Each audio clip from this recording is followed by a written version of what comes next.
Good morning students. Hindi कक्षा में आपका स्वागत।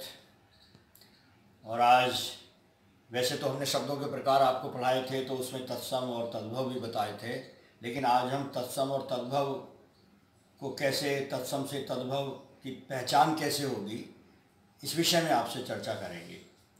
और बहुत ही अच्छी पहचान का तरीका है, ट्रिक है, कुछ भी कह सकते हैं आप।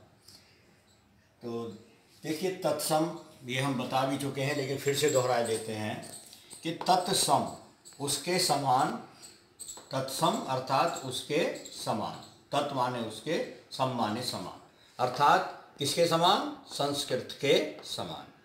तो देखिए, हिंदी में बहुत से शब्द संस्कृत से लिए गए हैं और आज भी उसी रूप में प्रयोग किए जा रहे हैं, जैसे अग्नि, वायु, सूर्य, पुत्र आदि। तो ये सब संस्कृत से लिए गए शब्द हैं और उसी रूप में हम इन्हें प्रयोग करते हैं, तो ये तत्सम शब्द कहलाते हैं। दूसरे होते हैं तद्भव शब्द, यानी तद्भव, उससे होना, यानी ये संस्कृत के समान नहीं है, लेकिन इन्हें होना है, तब ये तत्सम बनेंगे। अर्थात संस्कृत शब्दों से परिवर्तित होकर बने शब्द, ठीक है। ऐसे शब्द जिनका जन्म संस्कृत से ही हुआ है, परंतु आज उनका स्वरूप बदल गया है। जैसे हाथ, हस्त से बना है, संस्कृत में हस्त कहते हैं, हस्तरेखा जैसे बोलते हैं, तो हस्त से हाथ हो गया।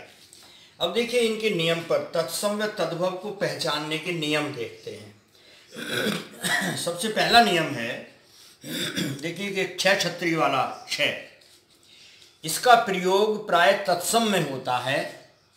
तो जहाँ भी इसका आपको प्रयोग जिस शब्द में होगा, वो शब्द तत्सम होगा, ये इसे पहचानने का तरीका होगा। और जब इसका तद्भव शब्द होता है, तो तद्भव में इसके स्थान पर, किसके स्थान पर? क्षय छत्री के स्थान पर क्षय या क्षय हो जाता है। बहुत सारे उदाहरण से आप देख लीजिए। देखिए, इस पंक्ति में तत्सम शब्द मैंने लिखे हैं और ठीक उनके नीचे उनके तद्भव शब्द भी लिखे हैं। जैसे क्षीर, तो ये हो जाता है खीर। तो देखो यहाँ पे क्या हो गया? क्षय का क्षय हो गया। ऐसे यहाँ है अक्षर, अक्षर का अक्षर, क्षय हो गया। यहाँ पे मैंने यही बताया था आपको कि क्षय या क्षय आता है, तो उससे तद्भव की पहचान हो जाती है। परीक्षा, यहाँ परीक्षा हो गया। साक्षी का साखी हो गया। अक्षी का आँख हो गया। क्षेत्र का खेत हो गया। दक्षिण का दाहिना हो गया। मक्षिका का मक्खी हो गया। अक्षत का अच्छत हो गया और अक्षोट का अखरोट हो गया। तो आपने देखा इतने सारे शब्दों के माध्यम से कि जहाँ क्षय का प्रयोग है वो तत्सम शब्द हैं और तद्भव में इसके स्थान पर क्षय या क्षय आता है। तो जहाँ ये आए वहाँ आप तत्सम की पहचान कर सकते हैं, और जहाँ ये दोनों आए वहाँ पर आप तद्भव शब्द की पहचान कर सकते हैं। चलिए दूसरा नियम देखते हैं। अब देखिए, नियम नंबर 2 देखिए, प्रायः तत्सम में वह होता है। ये वह जो है ये तत्सम शब्द में आता है, और वहाँ जब तद्भव होता है तो इसके स्थान पर वह हो जाता है। जैसे वणिक का बनिया, ये तत्सम है और ये तद्भव है इस पंक्ति में। वणिक का बनिया, वानर का बंदर, वर्षा का बरसात, वह का बगुला। अब वक का बगुला। अब देखिए आप यहाँ पे, आप देखिए वह का वह हो गया, वणिक का बनिया हो गया, वानर का बंदर हो गया, वह हो गया, वर्षा में वह है तो यहाँ बरसात हो गया, वह हो गया, वक में वह है तो बगुला में वह हो गया। इसी तरह वर यात्रा की बारात हो जाता है, विवाह में ब्याह हो जाता है, वधु में बहू, विद्युत में बिजली, उद्वर्तन में उबटन, वर्कर में बकरा और द्विवेदी में दूबे। तो इस तरह से वह का वह हो जाता है। तो बड़ा साधारण सा नियम है ये पहचान के लिए भी। नियम नंबर 3 पर आते हैं।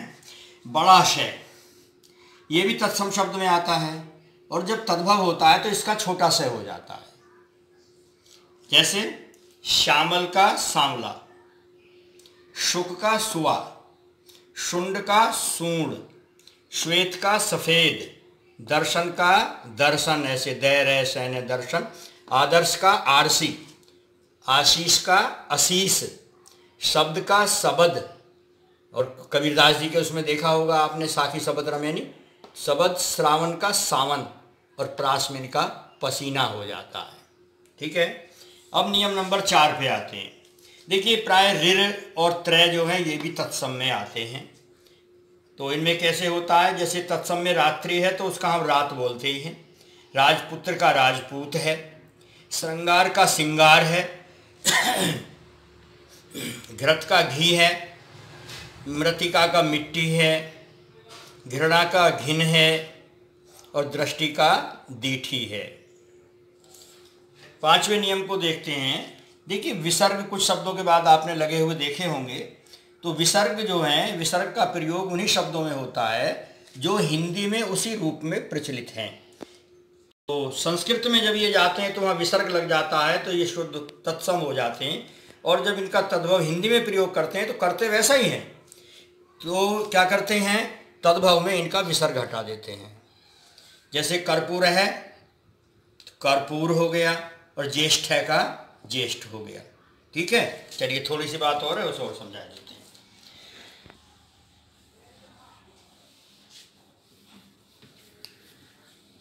चलिए थोड़ा सा और ये अभ्यास के लिए देख लीजिए, हालांकि ये सब हो चुका है, दोहरा देते हैं थोड़ा सा। देखिए क्षय, त्रय, ऋर, और ये रे, यह, शय, पेट चिरा से। तो एक ये चंद्रबिंदु और अनुस्वार।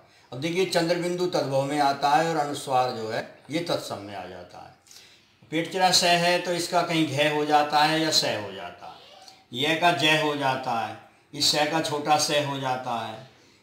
तो ये थोड़ा सा इन शब्दों का अभ्यास और कर लीजिए। देखिए गोधूम, गोधूम जो है ये गेहूं के लिए कहा जाता है, गेहूं बोलते हैं इसे। शमश्रु, इसमें मूछ, देखो ये 6 हो गया इसका। नक्र का नाक, युग का जुग, मुख का मुंह, व्याघ्र का व्याघ्र तो पहले भी आ चुका है, ग्राम का गांव, भ्रू, भ्रू का भौं, गृद्ध का गीध, षष्ठ का छठा, आप लिखते हैं षष्ठ, तो इसे छठे को, 6वें नंबर को षष्ठ लिखते हैं। शिष्य का शिष्य, देखो ये छोटा सा हो गया है। युवा का जवान, और भाद्रपद का भादव। तो इस प्रकार से काफ़ी आसान हो जाएगा इन्हें पहचानना, और तत्सम, तत्सम से तद्भव में बदलना और तद्भव को तत्सम में बदलना, ये आते रहते हैं। तो ये आप कर पाएंगे। और अभी तक जिन्होंने चैनल को सब्सक्राइब नहीं किया है वो चैनल को सब्सक्राइब करें, शेयर करें, लाइक करें, और कमेंट बॉक्स में कमेंट भी दें, अपना फीडबैक भी दें। तो आज इतना ही, धन्यवाद।